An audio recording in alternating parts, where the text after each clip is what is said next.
Hello friends, welcome back to my channel. So our today's topic is whirlpool bath from electrotherapy. इससे पहले भी बहुत सारे topics हैं जैसे हाइड्रोकोलोइडल पैक्स हो गया, पैराफिन वैक्स बाथ हो गया, उन सब की वीडियोस भी मैं डाल दूंगी। सो आज जो हम टॉपिक कर रहे हैं वो वर्लपूल बाथ है। तो वर्लपूल बाथ बेसिकली होता क्या है कि हम वर्लपूल मतलब एक टाइप से वाटर, तो बेसिकली मतलब कि वाटर का यूज़ करना थेरेपेटिक पर्पस के लिए। ठीक है, दिस इज़ वर्लपूल बाथ। आजकल जो इसका यूज़ है वो धीरे धीरे इंक्रीज़ हो रखा है क्योंकि water is a valuable thing for physiotherapy treatment. ठीक है, तो आजकल जो वर्लपूल बाथ का यूज़ है वो वैल्यूएबली इंक्रीज़ हो चुका है। ठीक है, उसके बाद इसका प्रिंसिपल आता है। तो प्रिंसिपल में क्या है कि जो टेम्परेचर का इफ़ेक्ट है वो हमने वाटर के मैकेनिकल इफ़ेक्ट के साथ कंबाइन कर दिया, जिससे हमें एक प्रॉपर बेस्ट रिजल्ट मिलते हैं। वाटर के मैकेनिकल इफेक्ट्स क्या होते हैं, जैसे बायंसी हो गया या और भी बहुत सारे हो गए जो आप सेकेंड ईयर में पढ़ोगे। ठीक है, तो मेन हो गया इसका प्रिंसिपल क्या है कि दोनों के इफेक्ट को हमने कंबाइन कर दिया। उसके बाद जो वार्म वर्लपूल बात है, उसके टेम्परेचर का मतलब वार्म जो वाटर है उसके टेम्परेचर की रेंज होती है 36 से 45 डिग्री सेल्सियस। ठीक है, बाद है जेट ऑफ वाटर और air steam allow to produce turbulence in water. Turbulence क्या होता है, एक तरफ से जैसे हम बवंडर टाइप में बोल देते हैं, तो पानी में बहुत सारा प्रेशर बना देते हैं। जैसे हम एकदम से बहुत सारे पानी से या सॉरी एयर स्ट्रीम से हम वाटर में टर्बुलेंस प्रोड्यूस कर देते हैं। ठीक है, turbulence incorporated into apparatus, apparatus में टर्बुलेंस को हम इनकॉर्पोरेट कर देते हैं। ठीक है, depending upon the apparatus, whirlpool bath can be used for treatment of limbs and whole body. apparatus को देखने के हिसाब मतलब जैसे हमने apparatus को देखा उस हिसाब से क्या हम कह सकते हैं कि हम उसको लिम्स और पूरी बॉडी टाइप के लिए यूज़ कर सकते हैं। ठीक है, तो अब हमने बेसिकली क्या पढ़ा कि whirlpool bath होता क्या है, उसके प्रिंसिपल्स क्या होते हैं, वार्म whirlpool bath के रेंजेस क्या होते हैं और टर्बुलेंस के बारे में पढ़ा। ठीक है, और हम whirlpool bath को कहाँ कहाँ यूज़ कर सकते हैं मतलब लिम्स में और होल बॉडी में। उसके बाद वर्लपूल बाथ के टाइप्स आते हैं। तो फर्स्ट टाइप है हमारा low boy tank. Low boy tank क्या होता है, जो अडल्ट को allow adult to sit in tank, adult को अलो करता है टैंक में बैठने के लिए, मतलब कोई भी अडल्ट है वो टैंक में आराम से बैठ सकता है। इसकी कैपेसिटी रेंज क्या होती है 75 to 105 गैलोन्स। गैलोन्स यहाँ पे यूनिट है, तो इसकी कैपेसिटी रेंज कितनी हो गई 75 से 105 गैलोन्स। ये देखो ये होता है हमारा लो बॉय टैंक। ठीक है, अब आपको प्रैक्टिकल्स में बहुत सारे टाइप के टैंक्स रख के आपसे पूछ भी सकते हैं कि ये कौन से टाइप का टैंक है। तो आप इसको एक बार गूगल करके प्रॉपर पिक्चर देख लेना। ये एक मैं आइडिया दे रही हूँ कि इस तरह का जो होगा आपका लो बॉय टैंक होगा, इस तरह का जो ऊंचा मतलब हाई बॉय टैंक, इस तरह का हबर्ड एंड इस तरह का एक्सट्रीमिटी टैंक। ठीक है, तो लो बॉय के बाद आता है हमारा high boy tank. High boy tank को हम और क्या बोलते हैं, रेफर्ड एज हिप और लेग टैंक। मतलब बेसिकली मेनली ये किसके लिए यूज़ होता है, हमारे हिप के लिए और लेग के लिए, थेरेपेटिक के लिए। ठीक है, थेरेपेटिक पर्पस के लिए। ठीक है, उसके बाद allow immersion of both lower activities. मतलब क्या है कि इसमें दोनों लोअर एक्सट्रीमिटीज़ मतलब हमारे दोनों पैर हैं वो इमर्ज हो सकते हैं, मतलब उस दोनों पैरों की थेरेपेटिक हम इफेक्ट दे सकते हैं। ठीक है, इसकी कैपेसिटी रेंज क्या होती है 60 to 105 गैलोन्स। अब उसकी क्या थी 75 to 105 गैलोन्स। ठीक है, उसके बाद हमारा आता है हबर्ड टैंक। हबर्ड टैंक क्या होता है फुल बॉडी इमर्जन टैंक, जिसमें हमारी पूरी बॉडी इमर्स कर सकते हैं। ठीक है, इसके बाद क्या होता है ये greater potential for use for exercise. Exercise की spelling sorry guys, greater potential for exercise, big in size and can accommodate full body treatment. ये सब इन सारे में से सबसे ज़्यादा ग्रेटर पोटेंशियल किसमें, हबर्ड टैंक में। साइज़ में बड़ा है तो पूरी बॉडी का ट्रीटमेंट कर सकता है। तो साइज़ में बड़ा है तो कैपेसिटी रेंज भी इंक्रीज होगी। तो कैपेसिटी रेंज कितनी है 200 से 400 गैलोन्स। ठीक है, allow easy access to patient, larger tank also have more than one turbine. अब ये टैंक बड़ा है तो इसमें टर्बाइन भी ज़्यादा होगी।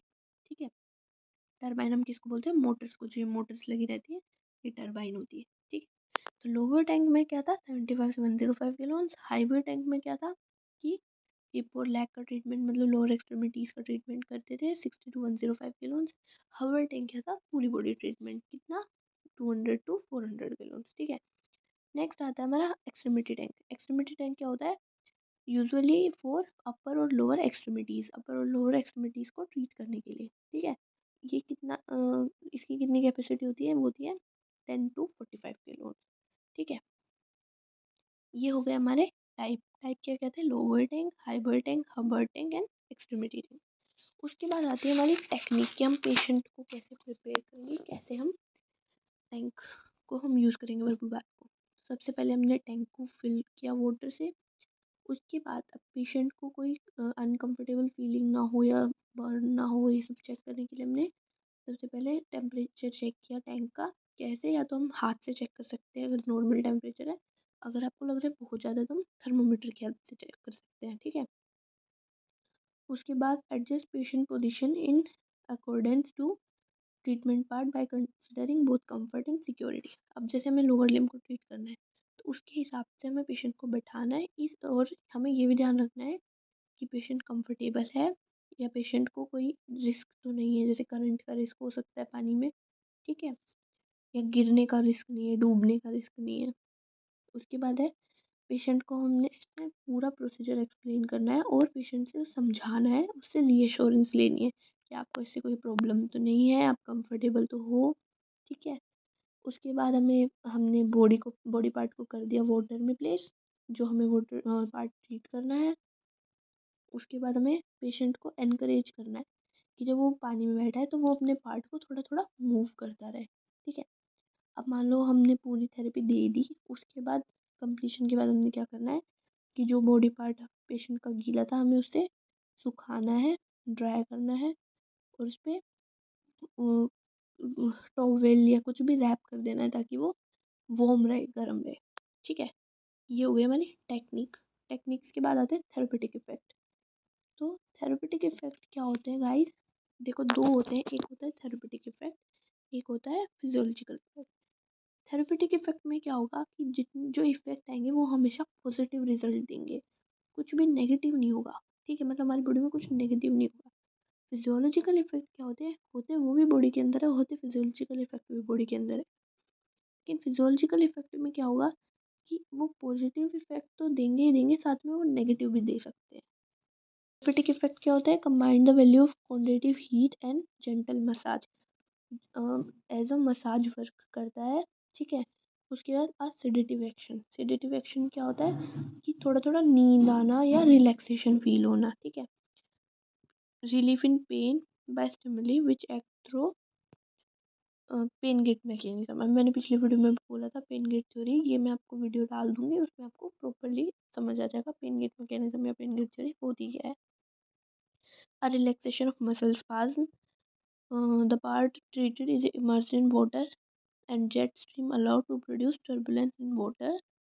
अच्छा, ये अब देखो ये सारे थे थेरेपेटिक इफेक्ट। उसके बाद ये हम थोड़ा और टॉपिक ऐड कर रहे हैं कि हमने जो ट्रीटमेंट पार्ट है उसको वाटर में इमर्स कर दिया, जेट अलाउ करता है टर्बुलेंस। वो अब मैंने बताया टर्बुलेंस एक तरह से जो पानी में बहुत सारा प्रेशर की वजह से गोल गोल जो आप बवंडर टाइप देखते हो वो। उसके बाद ट्रीटमेंट टाइमिंग कितनी है हमारी, 15 से 20 मिनट, मतलब 15 से 20 मिनट के लिए हम इमर्स करके रखेंगे। उसके बाद हम क्या करेंगे, कंप्लीशन के बाद हमने क्या किया था, ड्राई करेंगे और ड्रैप कर देंगे, ठीक है। उसके बाद बी अवेयर ऑफ, किस चीज़ से हमें अवेयर रहना है। पेशेंट जब थेरेपी चल रही हो उस टाइम हमें किस किस चीज़ में अवेयर रहना है कि पेशेंट है वो शिवरिंग ना कर रहा हो, डिजीनेस मतलब चक्कर टाइप से फील होना, या बेहोशी वाला जो होता है डिजीनेस ना हो, एकदम से पल्सेस बढ़े या कम ना हो, हेडेक ना हो पेशेंट को, रेंज ऑफ मोशन जैसे हमने बोला था कि पेशेंट को हमें बोला हाथ पैर हिलाते रहे तो वो कम ना हो, सी सिकनेस मतलब पेशेंट को पानी से डरना लगता हो, ठीक है। उसके बाद इंडिकेशन। इंडिकेशन का मतलब होता है कि कहाँ पे हम ये थेरेपी दे सकते हैं, और कॉन्ट्रा इंडिकेशन का होता है जो कॉन्ट्रा इंडिकेट करते हैं, मतलब हम नहीं दे सकते। तो इंडिकेशन में आएगा poor circulation, chronic oedema, weak and painful feet, stiff joint, separate dead tissue and arthritis with stiff and swollen joint।